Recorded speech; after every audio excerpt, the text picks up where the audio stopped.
இவ்வளோ வருஷம் பொறுத்து ஒரு கூட்டம் கூட்டுறாங்க. அந்த கூட்டத்துக்கு இவ்வளவு கூட்டம் கூடுதுன்னா பிரபாகரில் உள்ள மதிப்பு ஒரு பக்கம் இருக்க, அந்த வீரத்தின் அடையாளம் என்ற அந்த தமிழ் உணர்வு இருக்க, சீமான் அந்த உணர்வில் கலந்தவர், அதை பேச தகுதியானவர் அப்படின்னு இருக்கிறதுனால தான் அந்த கூட்டம் வந்துச்சு. அதில் கூட அவர் தமாஷா சொல்லியிருந்தார். அதை நீங்கள் கம்பேர் பண்ணும்போது ஆளுங்கட்சியாக இருக்கக்கூடிய திமுக அவர்கள் கனிமொழி அம்மையா அவர்கள் வந்து ஒரு மாநாடு மாதிரி நடத்துனாங்க. அதாவது சேர் காலியாக இருந்துச்சு. இவங்க மாநாடு நடத்துனது வந்து மிக்சரும் மைசூர் பாகும் தான் இவங்க பேச்சை கேட்டுட்டு இருந்துச்சு. இது இப்போ இல்லை, முன்னாலேயே பார்த்துருக்கேன். நம்ம சீமான் சொல்கிற மாதிரி யாருக்குமே வந்து தனியாக நிற்கிற தைரியம் இல்லை என்பது உண்மை. வெற்றியோ தோல்வியோ நான் வந்து தனியாக தான் நிற்கிறேன்னு சீமான் சொல்கிற அளவுக்கு துணிச்சல் வந்து எந்த கட்சிக்கும் இல்லை. அவங்க வந்து வெளியில் காமிக்கிற அந்த வலிமை என்பது ஒரு செயற்கையான ஒரு வலிமை. எந்த கோமனும் என்னை அசைக்க முடியாதுன்னு சொல்கிறதெல்லாம் வந்து ஒரு சும்மா அந்த இமேஜுக்காக சொல்கிறது தானே தவிர பெருசாக ஒன்றும் இல்லை. சீமானை நோக்கி மீடியாவும் மற்ற மக்களுடைய பார்வையும் திரும்புவதாக தெரிகிறது. இது எவ்வளோ தூரம் வந்து இன்னும் தேர்தலுக்கு 4-5 மாதம் இருக்கு, இது எப்படி வளர்கிறதுன்னு பார்க்கணும். சீமான் என்னென்ன செய்கிறார்ன்றதை விட சீமானுடைய வளர்ச்சியை பார்ப்பதற்கு நீங்கள் வந்து தாவேகா இன்னும் என்னென்னலாம் வந்து சொதப்ப போகிறாங்க அப்படின்றத பார்த்தீங்கன்னா தான் தெரியும். இவருன்னு நினைக்கிறேன் டிகே செலகோவன் சொன்னார், தற்கொலைகள்னு நாங்கள் தாவேகா தொண்டர்களை சொல்லவில்லை, விஜயை தான் சொன்னோம். அது இதோட மோசம். தற்கொலைகள்லாம் என்னென்ன விஷயம் தெரியாதவங்கன்னு அர்த்தம். ஆனால் நம்ம சொல்லும்போது ஒரு விதத்தில் வந்து ஒரு வளரும் கட்சி இப்போ தான் புதிய வரவு, அவங்கள வந்து அப்படி கண்ணாமண்ணான்னு போட்டு அடிக்கக்கூடாது அப்படின்ற ஒரு பொதுவான ஒரு நம்ம என்ன சொல்கிறது, எல்லாருக்கும் ஒரு சான்ஸ் கொடுக்கணும், ஒரு வாய்ப்பு வளருவதற்கு அப்படின்னு நினைக்கும் போது அவங்க கட்சியிலேயே வந்து ஆமாம் நாங்கள் தற்கொலை தான் சொல்கிற மாதிரி பல விஷயங்கள் வந்து நடக்குது. ஒப்பிட்டு பார்க்கும்போது இப்பொழுதுதான் இந்த தாவேகா வந்து இன்னும் எவ்வளோ தூரம் வந்து முதிர்ச்சி இல்லாமல் இருக்கிறார்கள். நான் சொல்கிறது தொண்டர்கள் மட்டும் இல்லை, மேலேருந்து கீழ் வரைக்கும் அவர்களுடைய அந்த முதிர்ச்சியற்ற ஒரு அந்த அந்த அந்த பேச்சுகளும் நடவடிக்கைகளும் இப்போ சீமான் இது எவ்வளோ விஷயம் தெரிஞ்சாலே, எவ்வளோ விவரம் தெரிஞ்சாலே அப்படிங்கிறது அந்த ஒப்புமையில் தெரியுது. அப்போ நீங்கள் சொல்கிற அந்த மீடியாக்களுடைய அந்த பார்வை வந்து ஏன் வந்து இப்போ இப்படி திரும்புதுன்னா,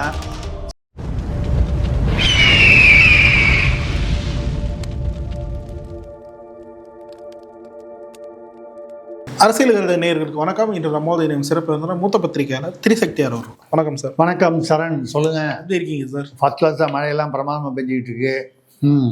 சரி சார். இப்போது நாம் தமிழர் கட்சி தொடர்ச்சியாக பல மாநாடுகளை வந்து முன்னெடுத்தாங்க. தண்ணீர் மாநாடு, கடலம்மா மாநாடு, ஆடு மாடுகளுக்கான மாநாடு, இதெல்லாம் வந்து மிகுந்த வரவேற்பை வந்து பெற்று இருந்தது. ஆனால் சமீபத்தில் பார்த்தீங்கன்னா பல அரசியல் விமர்சகர்களோ இல்லை அரசியல் திறனாளர்களோ சீமான் மீது பெருமளவு வந்து அவங்களோட ஆதரவு வந்து தராமே இருந்தாங்க. அதிமுகவுக்கும் திமுகவுக்குமே பயங்கர ஆதரவு தந்துட்டு வந்தாங்க. புதுசாக வந்த தாவேகாவுக்கு கூட அவங்களோட ஆதரவு வந்து வாரி வழங்கிட்டு வந்திருந்தாங்க.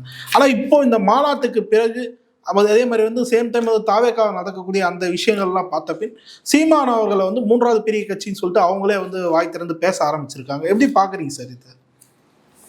இல்லை, அது எல்லா சமீபத்தில் நடந்த இதில் அந்த மாநாடுகள், கூட்டங்கள், பரப்புரைகள்லாம் சீமானுக்கு வந்து நான் கூட சொல்லுவேன். ஈழத்தமிழர்களை பற்றி பேசும்போது பிரபாகரன் அவர்களை பற்றி அந்த ஒரு விடுதலை புலி தலைவர் பிரபாகரன் அவரை பற்றி மாவீரன் பிரபாகரன் சொல்லி அது ஒரு ஃபுல் மாநாடு, மாவீரர் அவருக்காக நடத்தப்பட்ட கூட்டம். அதில் கூட கூட்டம் வந்து ஃபுல்லாக இருந்துச்சு சீமானுக்கு. நான் கூட வந்து உண்மையிலேயே பர்சனலாக ஆச்சரியப்பட்டேன். பரவாயில்லையே, ஏன்னா நம்ம ஆளுங்க மாவீரர் இருக்கும்போது, அவருக்கு இருக்கும்போது இருந்தால் அது வேற. இப்போ வந்து அவர் பேர் சொன்னால் கூட்டம் அப்படின்றது ஒரு விஷயம். ஈழத்தமிழர்களுக்கு நம்ம வந்து எவ்வளோ தூரம் இப்போ கூட வந்து ஈழத்தமிழருக்கு வந்து தமிழ்நாட்டில் வந்து தமிழ்நாடு அரசு உதயநிதி ஐயா அவர்கள் வந்து ஒரு துணை முதல்வர் சொல்லியிருக்காரு, நம்ம வந்து இலங்கைக்கு இப்போ வேண்டிய உதவிகள்லாம் தமிழ்நாடு செய்ய தயாராக இருக்கிறது. ஐயா அங்கே வந்து ஏற்கனவே 4 நாளாக வந்து புயல் அடித்து காற்றடிச்சு 220 பேர் இது வரைக்கும் செத்து போயிட்டா. 2 லட்சம் பேர் வந்து வீடு இல்லாமல் போயிட்டான். 60,000 குடும்பத்துக்கு மேலே 70,000 குடும்பம் பாதிக்கப்பட்டிருக்கு. 35% வந்து இலங்கையில் வந்து மின்சாரம் இல்லை. மின்சாரம் இல்லைன்னா வைஃபைக்கு இன்டர்நெட் எதுவும் இருந்திருக்காது. இப்படிப்பட்ட சூழ்நிலையில் இந்தியாவிலேருந்து மத்திய அரசு வந்து ஐஎன்எஸ் விக்ராந்த், ஐஎன்எஸ் உதயகிரின்னு 2 கப்பல்களை அனுப்பிச்சு அதிலிருந்து அதுலேருந்தே விமானங்கள் போகும். அதெல்லாம் போய் அங்கே இருந்த பல நாட்டை சேர்ந்த அந்த மாட்டிக்கிட்டு ஊருக்கு திரும்பி போக முடியாமல் இருப்பாங்க. ஐரோப்பா, அமெரிக்கா நாடு, இந்தியர்கள் எல்லாரையும் அது எவாக்குவேஷன் சொல்லி அங்கேருந்து அவங்கள வெளியாக்கி அந்த மக்களுக்கெல்லாம் வந்து உணவுப் பொருள்லாம் அனுப்பிச்சு இதெல்லாம் 4 நாளாக நடந்துக்கிட்டு இருக்கு. இவங்க இன்னும் சொல்லிகிட்டு இருக்காங்க, மத்திய அரசு மூலம், ஒன்றிய அரசு மூலம் நாங்கள் உதவி செய்ய தயார். ஏதோ இந்த வி.கே. ராமசாமி ஒரு படத்தில் சொல்லுவார் பையனை, என்ன பரீட்சைக்கு என்னடா பரீட்சைக்கு படிக்கிறியா? தயார் பண்ணிக்கிட்டு இருக்கும்பா. நீ எங்கே தயார் பண்ணுவ, நீ தாயார் தான் பண்ணுவ அப்படின்னு ஒரு ஜோக் அடிப்பார். இவங்க எப்போ கேட்டாலும் நாங்கள் ஒன்றிய அரசு மூலமாக உதவ தயார். வந்த புயல் முடிஞ்சு போயிடும் பொழுது நீங்கள் வந்து தயார்னா நீங்கள் வந்து அதுக்கான என்ன முயற்சிகள் எடுத்திருக்கிறீர்கள்? இல்லை, எதுக்காக சொல்கிறோன்னா, இந்த ஈழத்தமிழர்கள்னு வரும்போது ஒரு போலியான பாசம். நான் கூட யோசனை பண்ணேன், நம்ம கூட ஈழத்தமிழர்களுக்காக வந்து நம்ம மெரினாவில் போய் ஒரு உண்ணாவிரதம் இருக்கலாமான்னு. அப்புறம் தான் பார்த்தா இன்னைக்கு காலையில் பேப்பரில் பார்க்குறேன், மெரினா பக்கம் போகிறதுக்கு தடைன்னு போட்டாங்க. மழை. மெரினா பக்கம் போனால் 2 பக்கம் 2 ஏர் கூலர் வச்சுக்கிட்டு சௌகரியமாக வந்து உண்ணாவிரதம் இருக்கலாம். காலையிலேருந்து மத்தியானம் வரைக்கும் உண்ணாவிரதம் இருக்கலாம். எப்படி அதே மாதிரி காலைக்கு அந்த மாதிரி எனக்கு ஒன்று இந்த பக்கம் அந்த பக்கம், நான் அந்த பக்கத்துக்கு எங்கே போகிறது? நான் எனக்கு ஒரு பக்கம் தான் தெரியும். அதனால் இல்லை, ஏன்னா இது சும்மா இந்த வாயாலேயே வடை சுடுறாங்க. ஈழத்தமிழர்களுக்கு இலங்கைக்கு நாங்கள் உதவ தயார். இது வரைக்கும் என்ன ஏதாவது அரிசி மூட்டை, நீங்கள் எங்கே அரிசி மூட்டை கொடுக்குறது? உள்ள அரிசி மூட்டையே 20 லட்சம் டன் வந்து மழையில் வீணாக போச்சு. இப்போ இந்த தென் மாவட்டங்களில் வந்து பயிர்கள்லாம் வந்து அழுகி போயிருக்கு அறுவடைக்கு முன்னாலேயே. இயற்கை பேரிடர். அதாவது நீங்கள் இந்த சரி ரைட்டு 48 மணி நேரத்துக்குள்ளே நீங்கள் அதை வாங்கினா முளைச்சி போயிடும். ஆனால் 5 நாளாக லாரியில் வச்சுக்கிட்டு நீங்கள் வந்து காக்க வச்சிங்கன்னா அதை முளைச்சி போகாமல் என்ன பண்ணோம்? இப்படி நீங்கள் வந்து கவனக்குறைவுனால வந்து விவசாயிகளுடைய வாழ்வாதாரத்தையே அழிகிற அளவுக்கு விட்டுட்டீங்க. நீங்கள் ஈழத்தமிழர்களுக்கு இல்லை இலங்கைக்கு உதவி என்ன பண்ண போகிறீங்கன்னு எனக்கு தெரியல. சப்ஜெக்டுக்கு வருவோம். அதாவது மாவீரர் பிரபாகரனுடைய ஒரு நினைவு நாளுக்காக ஒரு கூட்டம் கூட்டும்போது அது வந்து இவ்வளவு கூட்டம் வருது அப்படின்னு சொன்னால் நான் வந்து அதை இப்படி எடுத்துப்பேன். அது வந்து மாவீரன் பிரபாகரனுக்காக வரும் கூட்டம் என்பது ஒரு பக்கம் இருக்க, அதை சீமான் நடத்துவதாக அதனால் அந்த கூட்டம் வருது. சரிங்களா? இப்போ கூட வேற ஒருத்தர் போயிட்டு வந்தார். எங்கே? ஸ்ரீலங்காவுக்கு அண்ணன் திருமாவர்கள் போயிட்டு வந்தார். அங்கே ஏதோ சிஎஸ்ஐ திருச்சபையிலேருந்து கூப்பிட்டாங்கன்னு சொல்லிட்டு ஈழத்தமிழர்கள் அங்கே போயிட்டு வந்தவொடனே அங்கே ஏதோ ஒரு விழா மேடையில் ஈழத்தமிழர்களுக்காக அப்படி இப்படின்லாம் பேசிட்டு வந்தார். வழக்கமான வசனங்கள்லாம் பேசிட்டு வந்தார். நாங்கள் தொப்புள் கொடி உறவு அது இதுன்னு அதுக்குன்னே ஒரு வசனம் இருக்குல்ல, அதெல்லாம் பேசிட்டு வந்தார். ஆனால் அங்கே உள்ள பத்திரிகைகள் மீடியாலாம் வந்து தமிழ் மீடியா, உமாகரன், ராசையா, இந்த மாதிரி பிரபலமான தமிழ் நியூஸ்ன்னு வச்சுருக்காரா, அவங்க எல்லாருமே அந்த மீடியா போருமே இவரை திருமாவை வந்து கண்டனம் செய்து, அதாவது திருமாவை ஏன் கூப்பிட்ட அந்த அழைப்பாளர்களை இந்த சிஎஸ்ஐ திருச்சபை அந்த வகையில் அவங்கள பிடிச்சி வறுத்தெடுத்திருக்காங்க. இவர்கள் துரோக கூட்டணியிலிருந்து வந்தவர். இவர் ஈழத்தமிழர்களுக்கு துரோகம் செய்ததே திமுக, திராவிட முன்னேற்ற கழகம், அதிலிருந்து கூட்டணியில் இருக்கிறவர்னு சொல்லி. ஆனால் இவர் போனது வந்து என்ன பேசுகிறாங்கன்னால், அங்கே சிஎஸ்ஐ சபை கூட்டது வந்து தாவேகாவுடன் நாங்கள் வந்து ஒரு கூட்டணி பேசுவதற்கான ஒரு வாய்ப்பு, அந்த கிறித்தவ வாக்குகள் வந்து விஜய்க்கு வரணுன்றதில் சில கிறித்தவ மிஷினரிகள் ஈடுபட்டிருக்காங்கன்னு சொல்லப்படுகிறது. அந்த மாதிரி வகைரால் அங்கே கூப்பிட்டு வச்சு இங்கே பேசினா தெரிஞ்சு போயிடும்னு சொல்லி அங்கே கூப்பிட்டு வச்சு பேசணும்.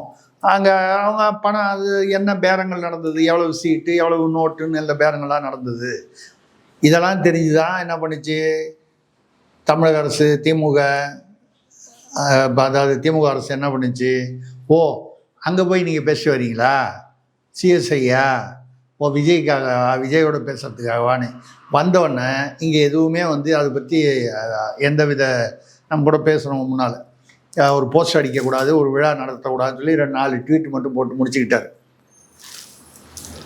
இல்லை, நான் என்ன சொல்ல வரேன்னால், மாவீரன் பிரபாகரனுக்கு அவர் இந்த அந்த அந்த வீரமரணம் அடைந்ததாக கருதப்படும் காலத்திலிருந்து எவ்வளோ வருஷமாக ஆகிப்போச்சு.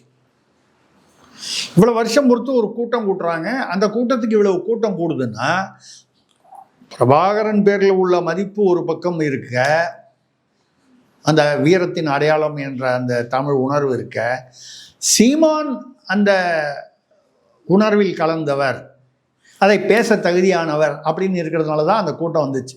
அதில் கூட அவர் தமாஷா சொல்லியிருந்தார். அதை நீங்கள் கம்பேர் பண்ணும்போது ஆளுங்கட்சியாக இருக்கக்கூடிய திமுக அவர்கள் கனிமொழி அம்மையா அவர்கள் வந்து ஒரு மாநாடு மாதிரி நடத்தினாங்க தென் மாவட்டத்தில். கிட்டத்தட்ட ஒரு கடலமாக நடத்தின அதே சமயத்தில் தான் நடத்தினாங்க. அந்த கூட்டத்தெலாம் பார்த்தீங்க, அது இவரே கூட நேத்த முந்தானத்தை பேசியிருக்கார் சீமா. எல்லாம் சேர்லாம் காலியாக இருந்துச்சு, அது காலியாக அதையும் சொல்லியிருக்காரு. இல்லை மைசூர் பாகு, மிக்சரு, தண்ணி பாட்டிலெலாம் வச்சாங்க. ஸோ அதாவது சேர் காலியாக இருந்துச்சு. இவங்க மாநாடு நடத்துனது வந்து மிக்சரும் மைசூர் பாகும் தான் இவங்க பேச்சை கேட்டுட்டு இருந்துச்சு. இப்போ இல்லை, முன்னாலேயே பார்த்துருக்கோம் நம்ம. அவர் இப்போ துணை முதல்வராக இருக்க உதயநிதி அவர்கள் அமைச்சராக இருக்கும்போது ஒரு மீட்டிங்கில் பேசிகிட்டு இருக்காரு. ஸ்டாலின் அவர்கள் மேடையில் இருக்கார். அவங்களாம் பேசும்போதே அங்கே கும்பலில் ரம்மி விளையாடிக்கிட்டு இருக்கான். சேர்லாம் காலியாக இருக்குது. அது கூட்டப்படும் கூட்டம். திமுகவுக்கு வந்து எப்போவுமே அது வந்து கூட்டப்படும் கூட்டம். காசு கொடுத்து 200 ரூபா கொடுத்து புடவை வாங்கி கொடுத்து பொம்பளைங்களுக்கு இப்படி கூப்பிட்டு, ஒரு மாவீரன் பிரபாகரன் அப்படிங்கிற பெயரில் வந்து நினைவு நாள் அப்படின்னு சொல்லி வீராஞ்சலின்னு சொல்லி வீரவணக்கம்னு சொல்லி கூப்பிடும்போது வரும்போது கூட்டம் இவ்வளவு பெரிய கூட்டம் சேர்ந்தது வந்து ஆச்சரியம் சொல்றதை விட அது சீமானுக்கு கூடிய கூட்டமாக அதை நம்ம வந்து கருதலாம்.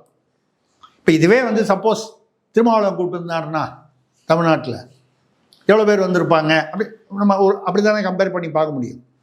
வேறு யார் வந்து அந்த மாதிரி வந்து கூட்டம் கூட்டக்கூடிய மாவீரன் பிரபாகரன் பேரை சொல்லி கூட்டம் கூட்டக்கூடிய ஆட்சியில் வந்து வேறு பெருசாக வேறு திமுக நிச்சயமாக வந்து திமுக கூப்பிட்டா அடிக்க வருவாங்க. பிரச்சனைக்கு காரணமே அவங்க தான் அப்படின்னு சொல்லி இருக்கும்போது அதில் தான் பேசியிருக்காரு. அவர் வந்து 36 லட்சம் ஓட்டு வாங்கியிருக்கோம் அதுக்கு முன்னால். அப்போ கூட மறுபடியும் ஏதோ ஒரு திமுக சார்புள்ள ஒரு டிவியுடைய ஒரு தொலைக்காட்சியுடைய சேனல் நிருபர் வந்து ஒருத்தர் அன்றைக்கி முன்னால் பாண்டிச்சேரியும் போது பேசின மாதிரியே வம்பு கிழித்த மாதிரியே இவர்கிட்ட வம்பாக பேசியிருக்காரு. ஆனால் இந்த முறை வந்து சீமான் அவர்கள் வந்து ரொம்ப பொறுமையாக வந்து பதில் சொல்லியிருக்காரு. ஏன்பா தம்பி என்கிட்ட அவர் பேர் சொல்லியே இல்லைன்னு நம்ம பேர் அவர் சொல்லி, ஏன்பா என்கிட்ட வந்து இந்த கேள்வியெல்லாம் கேட்குறல்ல, தனியாக நிற்கிறதுக்கு திமுகவில் தைரியம் இருக்கான்னு போய் கேளு. 8% நீங்கள் வாங்கிட்டு நீங்கள் என்ன பண்ண போகிறீங்கன்ற மாதிரி ஏதோ கேள்வி கேட்டார் அந்த நிருபர் தம்பி. 8% வச்சுக்கிட்டு என்ன பண்ண முடியுன்ற மாதிரி ஏதோ ஒரு கேள்வி கேட்டார். 8% வாங்கினா அந்த 8% கஷ்டப்பட்டு தான் வாங்கணும். ஆனால் அந்த 8% நாங்கள் தனியாக நின்று வாங்கணும். திமுக தனியாக நிற்க சொல்லு, எந்த கூட்டணியும் இல்லாமல் தைரியமாக திமுகவில் போய் கேட்க வேண்டியதானே, தனியாக நெல்லுங்கன்னு. அப்படி ஒண்டி நிற்கிறதா இருந்தால் வந்து அந்த 8% திமுக வாங்கி காமிக்கிட்ட நான் அரசியல் விட்டுறேன்னு சொல்லுவோம் அப்படின்னு சொல்லி இது வந்து திமுக தலைமைக்கு சவால் விட்டுறேன் அப்படிங்கிற மாதிரி சீமான் பேசியிருக்கார். வரலாற்று உண்மையாக தான். இது வரைக்கும் வந்து நீங்கள் 1967 உங்கள் ஆட்சிக்கு வந்ததுலேருந்து பார்த்தீங்கன்னா அப்போ ராஜாஜியை வச்சுக்கிட்டு கூட்டணி வச்சுக்கிட்டு காமராஜரை தோற்கடிப்பதற்காக ராஜாஜியோட சுதந்திர கட்சியோடு சேர்ந்தாங்க. அந்த சமயத்தில் இவங்க எந்த சமயத்தில் ஆட்சிக்கும் பதவிக்காகவும் எதை வேணாலும் திமுக செய்வார்கள் என்பதற்கு அப்போ பார்த்தீங்கன்னா ராஜாஜி வந்து அப்போ வந்து அவர் வந்து பிராமணராக தெரியல. அதாவது பிராமணர் பார்ப்பான் இதெல்லாம் அப்போ தெரியல. அவரோடு சேர்ந்துக்கிட்டு காமராஜரை தோற்கடிச்சாங்க. அப்போ உங்களுக்கு அதிசயமான செய்தியாக இருக்கும். 1971 அதாவது 67-72 ஆட்சியில் காமாட்சி ஜெயராமன் ஒரு மேயர் வந்தாங்க. சா கணேசன் அவர்கள் மேயராக இருந்ததுக்கு அவருக்கு அடுத்தது அந்த அம்மா வந்து பிராமின் திமுக. அந்த அம்மாவுடைய கணவர் ஜெயராமனும் திமுகவில் ஏதோ ஒரு நிர்வாகியாக இருந்தார். கேள்விப்பட்டிருக்கீங்களா? இது வரைக்கும். இப்போ தான் வந்து இல்லை, இப்போ தான் எஸ்வி சேகர் மைத்ரேயன் போன்ற 1-2 பேர் அங்கே போயிருக்காங்க.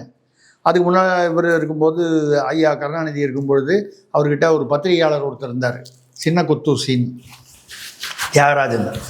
அவர் ஒரு பிராமணர் அப்படின்னு சொல்லுவாங்க. அந்த மாதிரி 1-2 பேரை தவிர பெரிதாக வந்து அவங்க ஒன்றும் கட்சியிலையோ இல்லை வேறு இடத்துலையோ நிர்வாகத்திலேயோ எந்த பங்கும் கொடுக்க மாட்டாங்க. ஆனால் காமாட்சி ஜெயராமன் என்ற மேயர் பிராமண பெண்மணி இருந்தார். ஏன் இருந்தார்? அப்போ வந்து ராஜாஜியோட கூட்டணி. அப்போவும் ராஜாஜி அப்போவும் வந்து அதிகாரத்தில் பங்கு கேட்டாருன்னா அப்புறம் சண்டை போட்டுக்கிட்டு அவர் அடுத்த முறையிலேருந்து அவரை கட்டி விட்டாங்க. அன்னிலேருந்து இன்னி வரைக்கும் ஒரே இதுதான், நீ நெல் கொண்டு வா, நான் உமி கொண்டு வரேன், 2 பேரும் சேர்ந்து ஊதித்திங்களாம். திமுகவுடைய கொள்கையே தான்.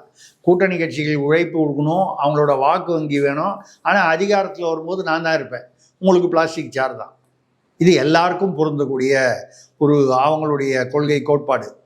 நீங்கள் சிமான் கேட்குற மாதிரி தனியாக இது வரைக்கும் வந்து திமுக எப்போ நின்று இருக்கு? ஒரு எலெக்ஷன் கூட நிற்கலையே. தனியாக நின்று ஒரு பெரிய சரித்திரம் படைத்ததுன்னா ஜெயலலிதா அவர்களை பாராட்டலாம். எப்போன்னா 2014 பாராளுமன்ற தேர்தல். அதில் 37 சீட்டு வாங்கினாங்க. ஒரு கட்சி, சிறிய கட்சி கூட கூட்டணி கிடையாது, தனியாக நின்னாங்க 2014. ஆனால் அமைப்புகளுக்கு மொத்தம், அதாவது சின்ன சின்ன அமைப்புகளுக்கு மொத்தம் தான் சீட்டு. கரெக்ட். பட் எந்த கட்சியும் சேர்த்து 1998 அவங்க வந்து வாஜ்பாயுடன் வந்து சேர்ந்து கூட்டணி ஆட்சி அமைஞ்சதுக்கப்புறம் சில நாட்களிலேயே அது வந்து திமுக அரசை வந்து டிஸ்மிஸ் பண்ணணும்னு சொல்லி கேட்டாங்க. ஊழல் அதிகமாக இருக்க டிஸ்மிஸ் பண்ணுங்கன்னா வாஜ்பாய் அவர்கள் வந்து ஏதோ ஒரு காரணமாக வந்து அவ்வளவு இதுவாக வேண்டாம், அதாவது அவ்வளவு அக்ரெசிவாக போகக்கூடாது அப்படின்னு அவர் அதை மறுத்துட்டார். அதுக்காக வந்து இத்தனைக்கும் 18 சீட்டு இவங்களுக்கு சப்போர்ட்டு. யார்? அதிமுக 18 சீட்டையும் ஒரே நாளில் வந்து விட்ரா பண்ணிட்டாங்க.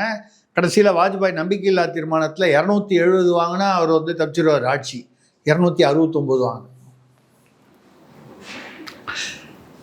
அப்போ தான் என்ன பண்ணார், ஜி.கே. வாசன் இருக்கார் இல்லையா, நம்ம தமிழ் மாநில கட்சி, அவர் ஒரு எம்பி வச்சுருந்தார். அந்த எம்பி வந்து வாஜ்பாய்க்கு வாக்களிக்கலை.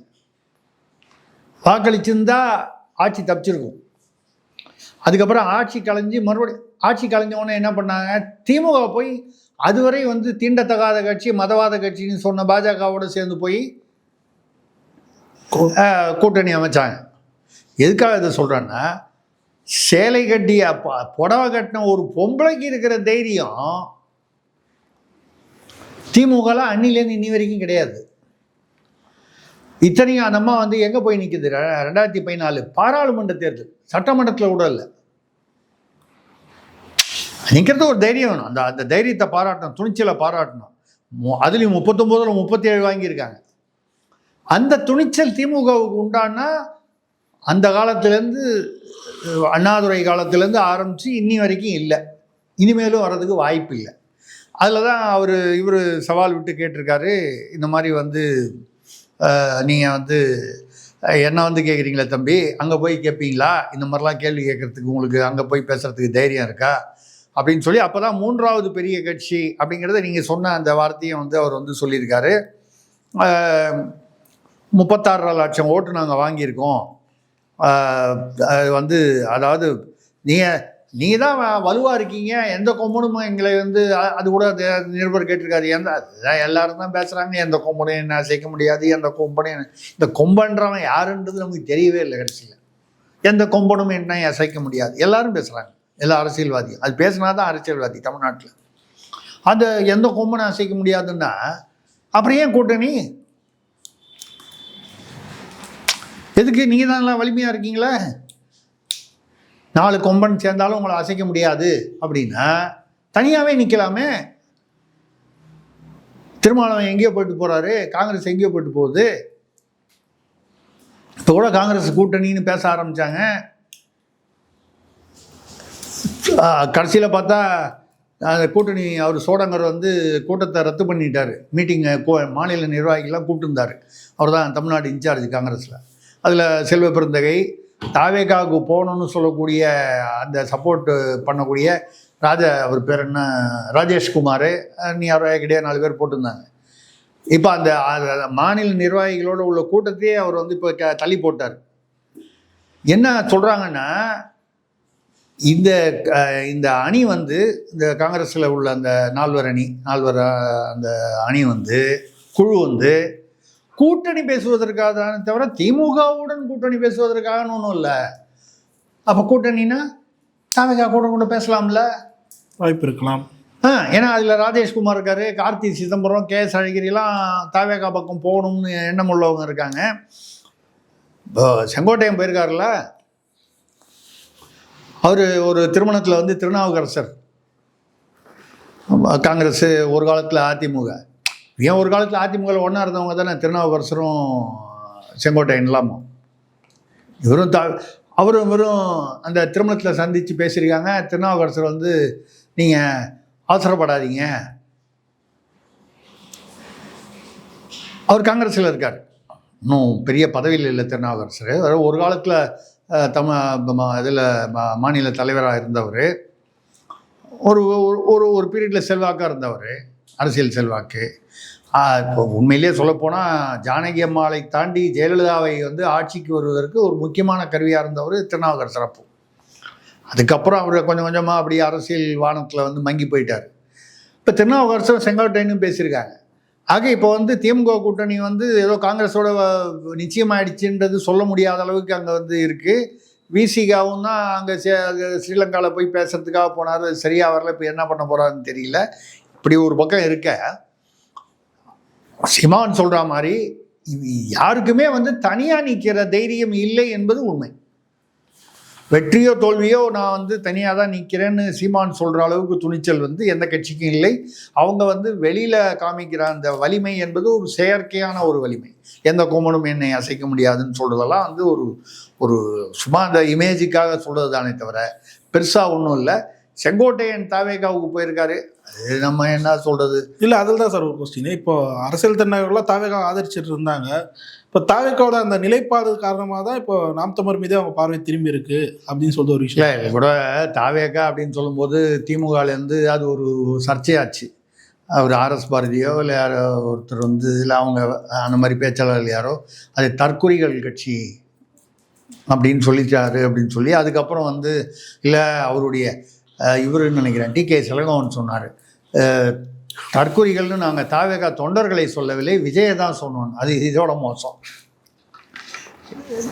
தற்குறிகள்லாம் என்னென்ன விஷயம் தெரியாதவங்கன்னு அர்த்தம்.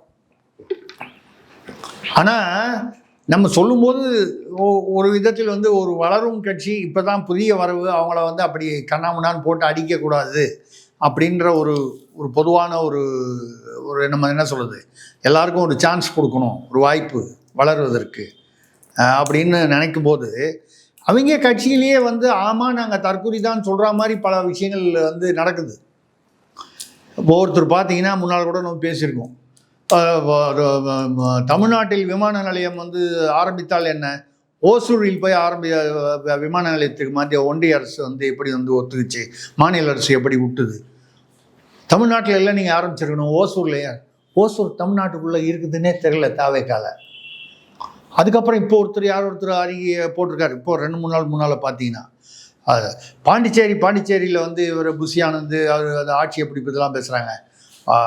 அது வந்து புதுச்சேரி, அது பாண்டிச்சேரின்றது தமிழ்நாட்டுக்குள்ளே இருக்கும், பாண்டிச்சேரி தமிழ்நாட்டுக்குள்ளே இருக்குது, புதுச்சேரி அங்கே இருக்குது. ரங்கசாமி முதல்வராக இருக்கார், புஷி ஆனந்த் அங்கே அடுத்தது அவர் முதல்வராக வருவார்னு எதிர்பார்க்குறாங்க. அவங்க புதுச்சேரியும் பாண்டிச்சேரியும் ஒன்று தான் அப்படின்றது தெரியல, ஓசூர் தமிழ்நாட்டுக்குள்ளே இருக்குன்றது தெரியல. அப்புறம் இப்போ நேற்று பாருங்கள், நேற்று இன்னைக்கு காலையிலேயே பார்த்தேன், விஜயோடு வந்து தாவேகால இணையறாங்களாம் சில பேர். இப்போ விஜய் முன்னால் இணையறாங்கன்னா ஒரு விஜய் கட் அவுட் வச்சு விஜய் இப்படி கை நீட்டிட்டு இருக்க மாதிரி ஒரு கட் அவுட்டு, நேராக போய் அந்த கட் அவுட்டில் கை கொடுக்குற மாதிரி கை வச்சு ஃபோட்டோ எடுத்துக்கிறான். அதுக்கப்புறம் யாரோ ஒரு லோக்கல் அல்லகை வந்து இந்த தாவேகா துண்டு போடுது. விஜய் முன்னிலையில் அவர் வந்து தாவேகால இணைஞ்சிட்டாங்க. மக்கள் வந்து ஏன் வந்து இப்படி போயிட்டாங்கன்னு எனக்கு தெரியல. இந்த விஷயத்தில் திமுகவே பாராட்டலாம் சார், நேரடியாக வருவாங்க.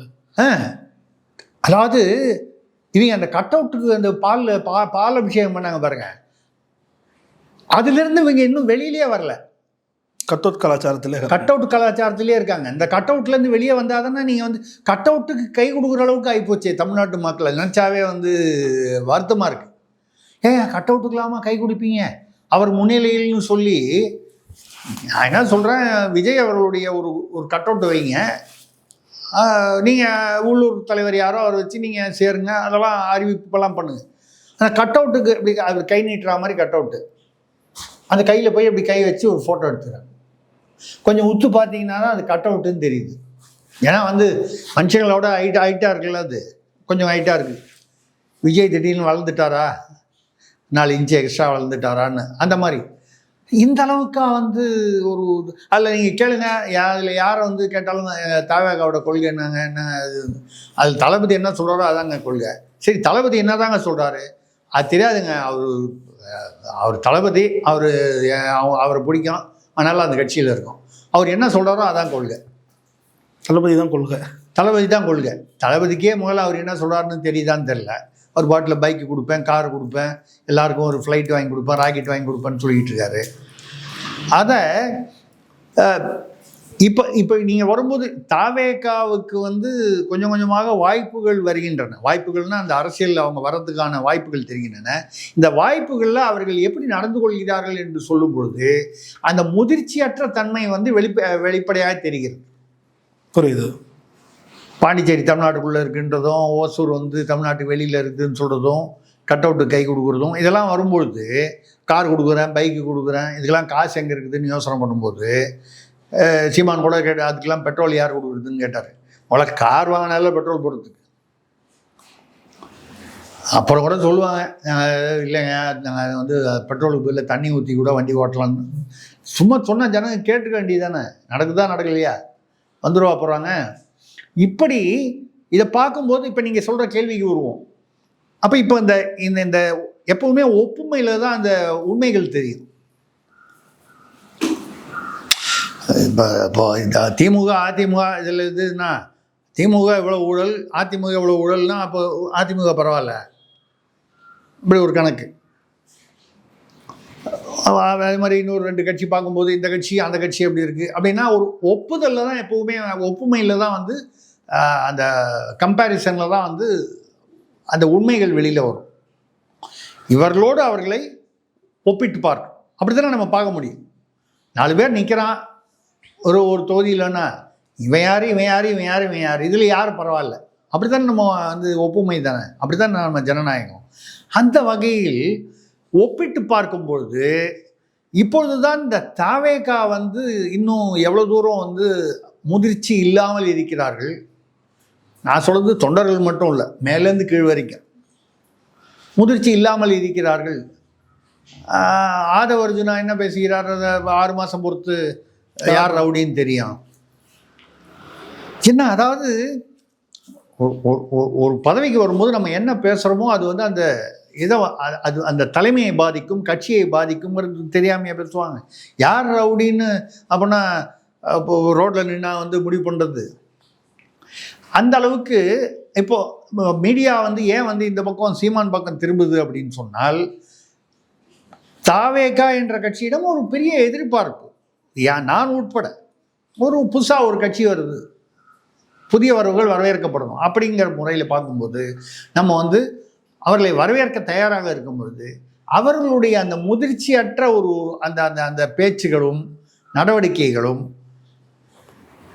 இப்போ சீமான் இது எவ்வளோ விஷயம் தெரிஞ்சாலே, எவ்வளோ விவரம் தெரிஞ்சாலே அப்படிங்கிறது அந்த ஒப்புமையில் தெரியுது. அப்போ நீங்கள் சொல்கிற அந்த மீடியாக்களுடைய அந்த பார்வை வந்து ஏன் வந்து இப்போ இப்படி திரும்புதுன்னா, சீமான் யாருக்காவது வந்து நன்றி சொல்லணும்னா இதுக்காக தாவேகா தலைமையான விஜய்க்கு தான் சொல்லணும், அவருக்கு தான் சொல்லணும். ஏன்னு கேட்டால் இந்த ஒப்புமையினால தான் வந்து இது வந்து சீமான் பக்கம் அதிகமாக திரும்புது. ஏதோ சீமான் பக்கம் திரும்புறதுக்கு அவருக்கு தகுதி இல்லைன்ற அர்த்தத்தில் சொல்ல வர, இந்த ஒப்புமை வருவதனால் இவங்களுக்கு எவ்வளோ பரவாயில்லையா. புதிய வரவுன்னு வரும்போது இந்த புதிய வரவு வந்து அப்படி ஒன்றும் பெரிய இது இல்லை, இது அதாவது எதிர்பார்ப்புகளில் வந்து பெருசாக ஒன்றும் கூட்டத்தை தவிர வேறு ஒன்றும் அதில் ஒன்றும் விஷயம் இல்லை. கூட்டம் வருது, அதை தாண்டி தலைமையிலையும் சரி தொண்டர்களிடம் சரி விவரம் அறியாதவர்களாக இருக்கிறார்கள். ஒரு கால் இன்னும் ஒரு 5 வருஷம் போச்சுன்னா விவரம் ஒரு கால் அவங்க தெரிஞ்சுக்கலாம். 5 வருஷம் வரைக்கும் தாக்கு பிடிச்சா அதுதான் சொல்லலாம். தாக்கு பிடிச்சா அது தெரியாதுல்ல. கமலஹாசன் மாதிரி ஆயிட்டாங்கன்னா, கமலஹாசன் கூட தான் இதை விட பிரமாதமாக வந்து மதுரையில் மாநாடு நடத்தினார். ஓரளவுக்கு அரசியல் தெரிஞ்ச ஆள். ஆமாம், டார்ச்சர்லாம் வச்சுக்கிட்டு ஊழலை ஒழிப்பேன் டார்ச்சர் பண்ணியிருந்தார். ஆமாம், அது மட்டும் இல்லாமல் கருணாநிதி அவர்களை வந்து நான் அவதூறாக பேச வேண்டும் என்றால் சக்கர நாற்காலி என்று சொல்ல வேண்டியதில்லை, மு.க. ஸ்டாலினுடைய தந்தை என்று சொன்னாலே போதும்னு பேசினார். ஸ்டாலின் அவர்களை அவமானப்படுத்துறதுக்காக அப்படி சொன்னார். அவர் சொல்லிட்டு நீ உலகத்திலேயே சிறந்த முதல்வர் அவர் தான்டாரு. அவருடைய பிறந்த நாளைக்கு இவங்களும் குடும்பத்தோடு போயிட்டு வராங்க. யாருக்கும் வெட்கம் இல்லை, அவ்வளோதான் நம்ம சொல்ல முடியும். இதுதான் வந்து அரசியல் நிலைமை. இப்போதைக்கு இந்த களம் இப்படி தான் இருக்குது. ஆனால் சீமானை நோக்கி மீடியாவும் மற்ற மக்களுடைய பார்வையும் திரும்புவதாக தெரிகிறது. இது எவ்வளோ தூரம் வந்து இன்னும் தேர்தலுக்கு 4-5 மாதம் இருக்கு, இது எப்படி வளர்கிறதுன்னு பார்க்கணும். சீமான் என்னென்ன செய்கிறார்ன்றதை விட சீமானுடைய வளர்ச்சியை பார்ப்பதற்கு நீங்கள் வந்து தாவேகா இன்னும் என்னென்னலாம் வந்து சொதப்ப போகிறாங்க அப்படின்றத பார்த்தீங்கன்னா தான் தெரியும்.